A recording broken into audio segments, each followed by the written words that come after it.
Hello friends, good morning. मैं वासु शर्मा आप सभी का स्वागत करता हूं।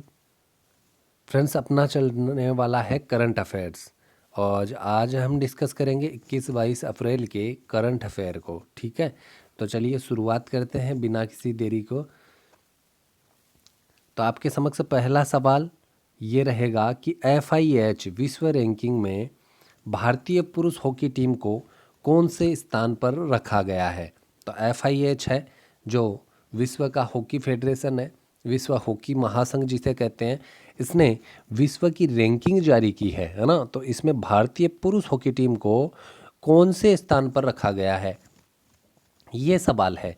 तो 4-3-2-1, तो भारतीय पुरुष हॉकी टीम को कितने स्थान पर रखा गया है? तो फ्रेंड्स वो है चौथे स्थान पर। कौन से स्थान पर रखा गया है?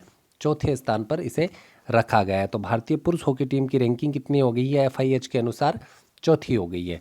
FIH की फुल फॉर्म है विश्व हॉकी महासंघ।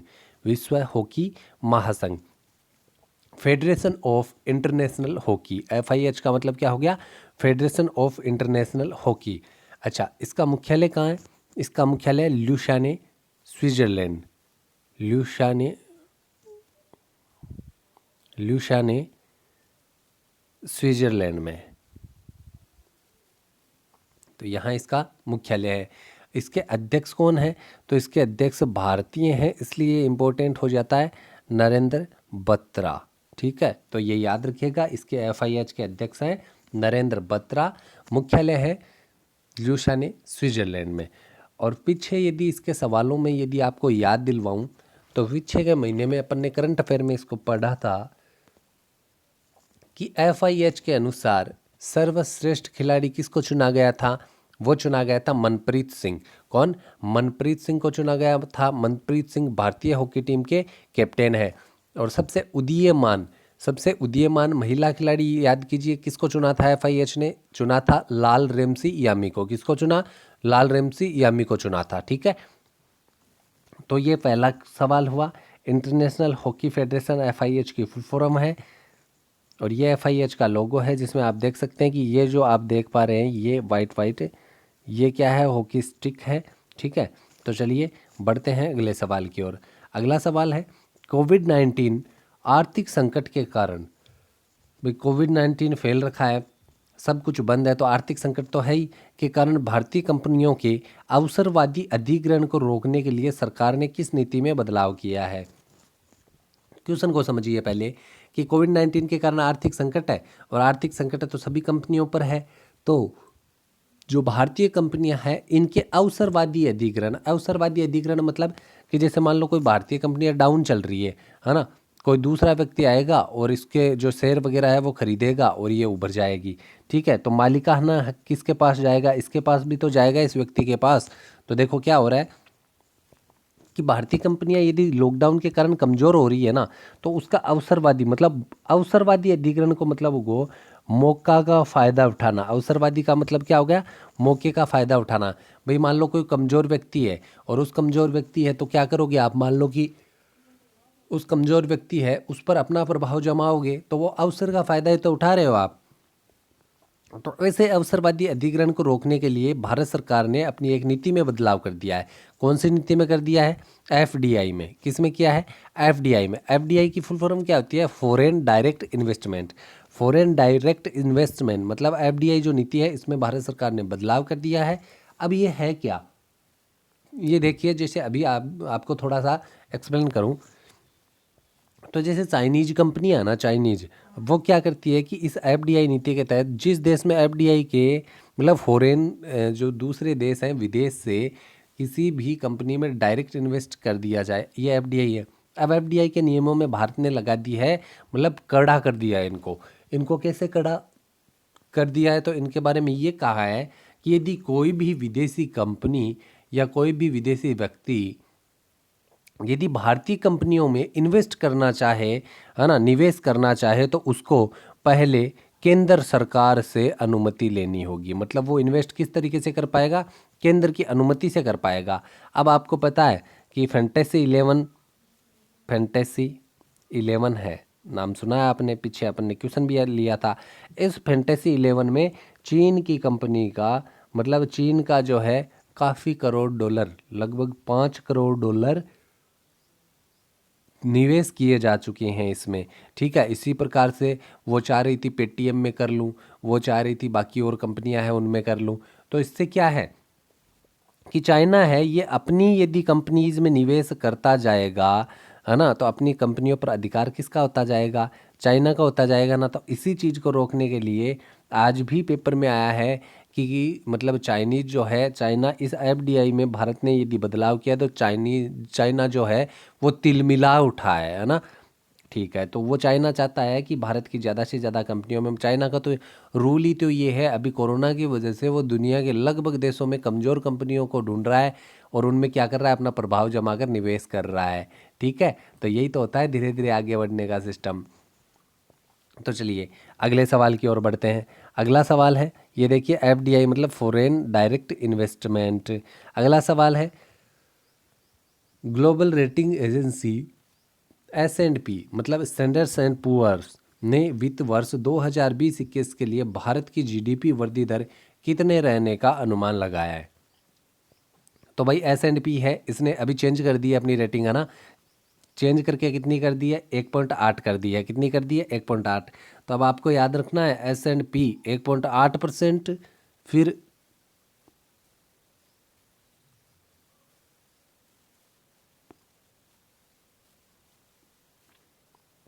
मूडीज पे याद रखना है 2.5%।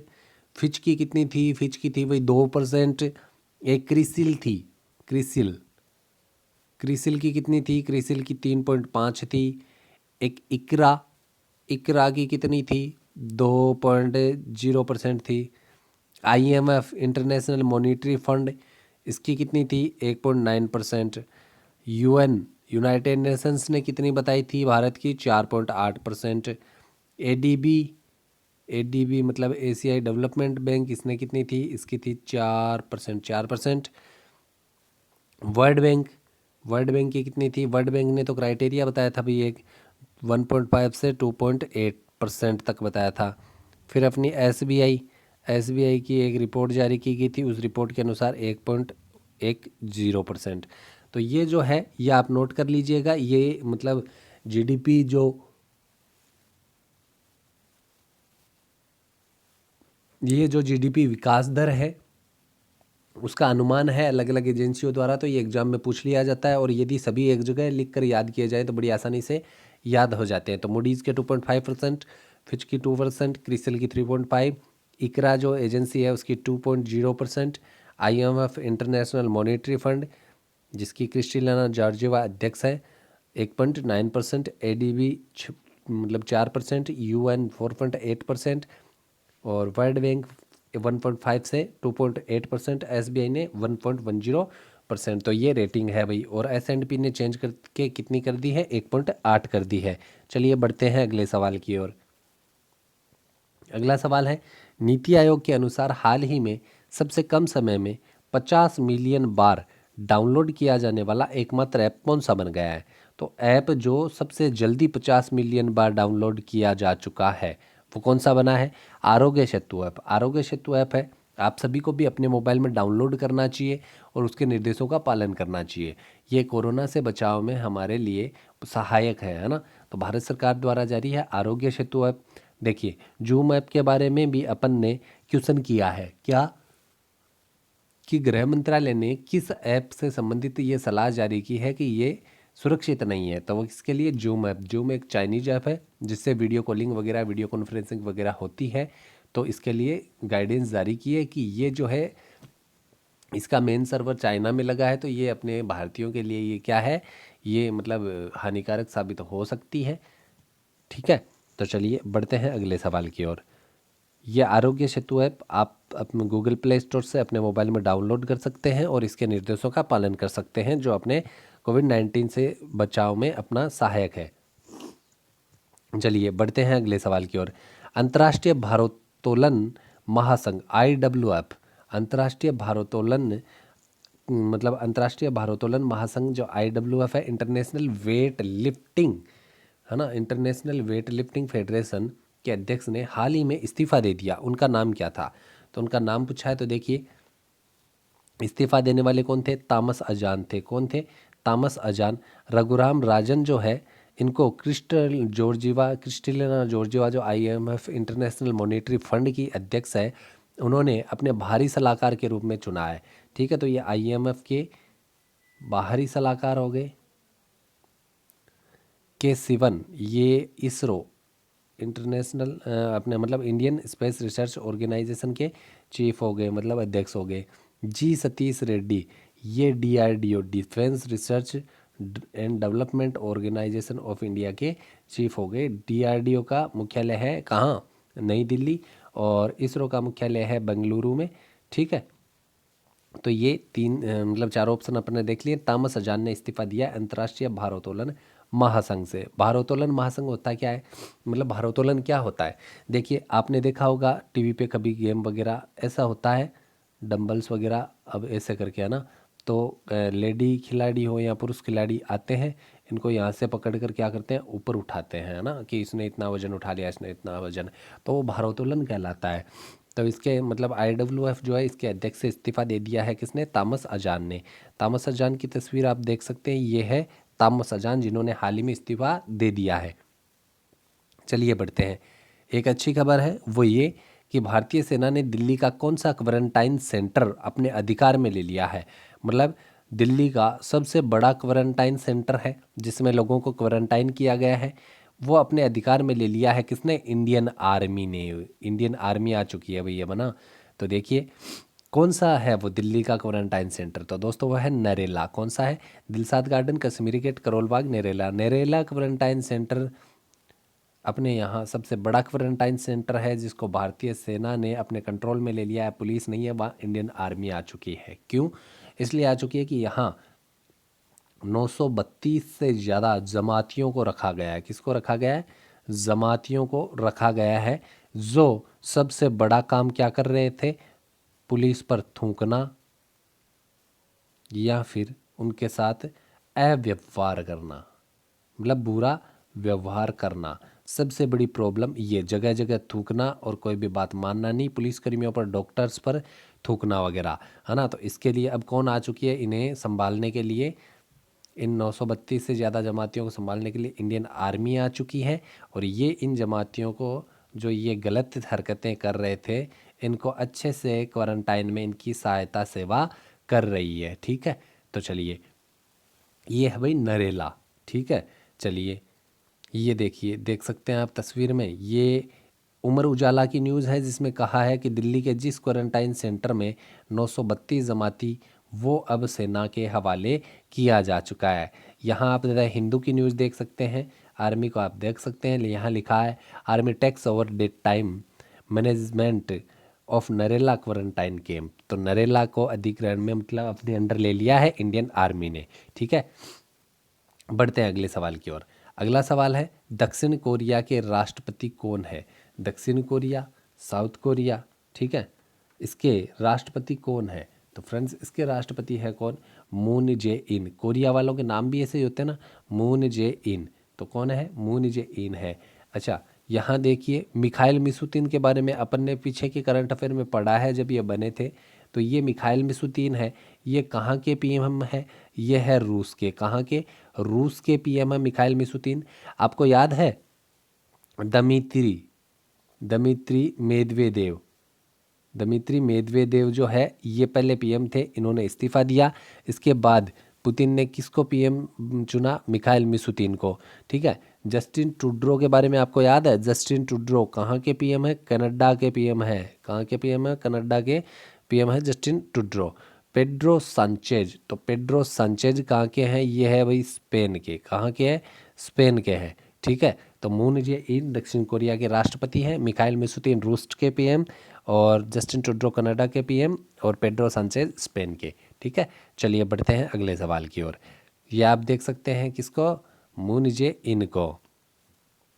हाल ही में जारी विश्व रैंकिंग 2020 में कौन शीर्ष पर रहा? ये भाई लिख नहीं पाया ना, ये है ITTF, मतलब इंटरनेशनल टेबल टेनिस फेडरेशन जो है, इंटरनेशनल टेबल टेनिस तो जानते हैं आप, ऐसे टेबल टेनिस खेला जाता है। ये बीच में नेट लगी होती है, यहाँ एक खिलाड़ी खड़ा होता है, ये छोटा सा अपना जो है खेलने का लेकर यहाँ एक खड़ा होता है, फिर ये इस टेबल पर क्या करते हैं, टेनिस खेलते हैं। ठीक है, तो ये है टेबल टेनिस। तो हाल ही में जारी इंटरनेशनल टेबल टेनिस फेडरेशन की जो विश्व रैंकिंग है 2020 में, इसमें शीर्ष पर कौन रहा है? तो इस पर शीर्ष पर रहा है वही, मतलब कौन सा खिलाड़ी रहा है, तो वो रहा है फेन जेंडोंग। कौन रहा है? फेन जेंडोंग विश्व के नंबर 1 खिलाड़ी बन चुके हैं ITTF टेबल टेनिस में जो रैंकिंग जारी की गई है उसमें। अच्छा, यहाँ बेन स्टोक्स भी लिखा है। याद है आपको बेन स्टोक्स के बारे में क्या प्रश्न लिया था अपन ने पिछली बार? अपन ने लिया था विजडन पत्रिका है, विजडन, इसने 2020 का लीडिंग क्रिकेटर अवार्ड किसको दिया है? विजडन ने बेन स्टोक्स को दिया है। ठीक है, और आपको पता है मुरली कार्तिक को अपन ने फैंटेसी 11 जो क्रिकेट प्लेइंग गेम है उसका क्या बनाया था? Brand ambassador. और रजनीश कुमार क्या है? रजनीश कुमार है SBI चीफ है। ठीक है, तो फेन जेंडोंग ITTF विश्व रैंकिंग 2020 में नंबर 1 रहे हैं। बेन स्टोक्स को विजडन पत्रिका जो है इसने 2020 का लीडिंग क्रिकेटर अवार्ड दिया। रजनीश कुमार है ये SBI चीफ है, और मुरली कार्तिक फैंटेसी 11 के ब्रांड एम्बेसडर चुने गए। बढ़ते हैं अगले सवाल की ओर। ब्रिटेन की मोटरसाइकिल ब्रांड नॉर्टन का अधिग्रहण किस भारतीय कंपनी ने कर लिया है ना? मोटरसाइकिल ब्रांड मतलब जैसे अपने यहाँ हीरो होंडा वगैरह चलती है ना, तो ये ब्रांड ही हो गए मोटरसाइकिल का निर्माण करने वाली कंपनियाँ। तो ब्रिटेन की मोटरसाइकिल बनाने वाली कंपनी है नॉर्टन, इसका अधिग्रहण मतलब इसको खरीद लिया है। किस भारतीय कंपनी ने खरीद लिया है? तो भाई खरीद लिया टीवीएस ने इसको खरीद लिया है। अब आप जो है नॉर्टन किसके अधीन आ चुकी है? नॉर्टन अधीन आ चुकी है टीवीएस के अधीन। ठीक है, तो टीवीएस के अधीन अब नॉर्टन आ चुकी है, तो आपको मतलब नॉर्टन वहाँ की कंपनी थी, अब उस पर मालिकाना हक किसका हो गया? टीवीएस का हो गया, तो टीवीएस नॉर्टन याद रख लेना भाई। ठीक है, यूके की बात हो रही है, तो यूके में आपको पता है यूके मतलब कौन कौन से क्षेत्रों से मिलकर बना होता है? इंग्लैंड, दूसरा वेल्स, तीसरा उत्तरी आयरलैंड, चौथा स्कॉटलैंड। ठीक है, और आपको पता है भारत और यूके के बीच कितनी युद्धाभ्यास होते हैं? 3 एक्सरसाइज होती है, 3 युद्धाभ्यास होते हैं। कौन कौन से होते हैं? एक तो अपन ने पढ़ा था अजय वॉरियर। ठीक है, एक होता है इंद्रधनुष, एक होता है कोंकण तट होता है ना, तो समुद्र का नाम आएगा कोंकण से, तो ये है जल सेना का। इंद्रधनुष कहाँ बनती है? आसमान में, तो ये है वायुसेना का। अजय वॉरियर ये कहाँ हो गया? ये हो गया इंडियन आर्मी मतलब थल सेना का। ठीक है, तो चलिए बढ़ते हैं अगले सवाल की ओर। अगला सवाल है दिवस से संबंधित। विश्व लीवर डे कब मनाया जाता है? कौन सा दिवस? विश्व लीवर डे जो है वो कब मनाया जाता है? तो फ्रेंड्स विश्व लीवर डे मनाया जाता है 29 अप्रैल को। कब मनाया जाता है? 29 अप्रैल को। लीवर यानी क्या होता है? यकृत होता है। लीवर यानी यकृत होता है। कुछ मेरे भाई लोग इसे लीवर को ही क्या मान लेते हैं? किडनी मान लेते हैं। ठीक है, तो किडनी और लीवर अलग अलग होता है। लीवर यानी क्या होता है? यकृत होता है। ठीक है, तो देखिए 19 अप्रैल को इंटरनेशनल लीवर डे मनाते हैं। 1 अप्रैल को क्या मनाया? 1 अप्रैल को उत्कल डे या ओडिशा दिवस मनाया। 2 अप्रैल को विश्व ऑटिज्म अवेयरनेस डे मनाया। 7 अप्रैल को अपन ने विश्व स्वास्थ्य दिवस मनाया, वर्ल्ड हेल्थ डे। और 10 अप्रैल को मनाया विश्व होम्योपैथी दिवस। 11 अप्रैल को अपन ने मनाया था नेशनल सेफ मदरहुड डे। ठीक है, सुरक्षित मातृत्व दिवस। फिर 15 अप्रैल को अपन ने मनाया वर्ल्ड आर्ट डे, विश्व कला दिवस। फिर 17 अप्रैल को अपन ने मनाया हीमोफीलिया दिवस। और 18 अप्रैल को अपन ने मनाया हेरिटेज दिवस मतलब विश्व विरासत दिवस। 21 अप्रैल को अपन ने मनाया विश्व रचनात्मकता व नवाचार दिवस। ठीक है, और इसी 21 अप्रैल को अपन ने मनाया सिविल सेवक दिवस। कौन सा? सिविल सेवक दिवस अपन ने मनाया। ठीक है, तो सिविल सर्विसेज के जो सिविल सेवक होते हैं उनके लिए दिवस मनाया सिविल सेवक डे। ठीक है, तो ये अपना मतलब क्या हो गया, आज की करंट अफेयर जो है यहीं पर अपन ने समाप्त करते हैं। अच्छा, एक चीज़ और बता दूं कि दिल्ली का वो एक अपन ने सवाल लिया था ना कि कौन सा क्वारंटाइन सेंटर अपने हाथ में ले लिया सेना ने, तो नरेला लिया है। कौन सा? नरेला।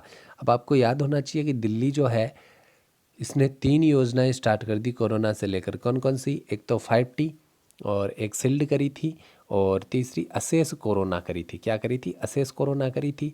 और इंडियन आर्मी मतलब उसको ले रही है अपने अंडर में। तो आपको पता है इंडियन आर्मी ने एक तो कोरोना से संबंधित कौन सा चालू किया था? नमस्ते ऑपरेशन नमस्ते, और एक किया था नो मूवमेंट ऑपरेशन। ठीक है, तो ये बात है। चलिए, आज का करंट अफेयर जो है ये आप देख सकते हैं। ये जो आप तस्वीर में देख रहे हैं ये क्या है? ये लीवर है ना, यकृत है। ठीक है, तो ये वर्ल्ड लीवर डे मनाते हैं 29 अप्रैल को। तो आज की करंट अफेयर की क्विज जो है यहीं पे, आज की करंट अफेयर यहीं पे समाप्त होती है। रिक्वेस्ट है, यदि आपने अभी तक चैनल को सब्सक्राइब नहीं किया है तो फर्स्ट ऑफ ऑल सब्सक्राइब जरूर कर लीजिए, वीडियो लाइक कीजिए और अपने दोस्तों के साथ शेयर करना बिल्कुल भी ना भूलिए। अभी के लिए थैंक यू, नमस्कार, धन्यवाद।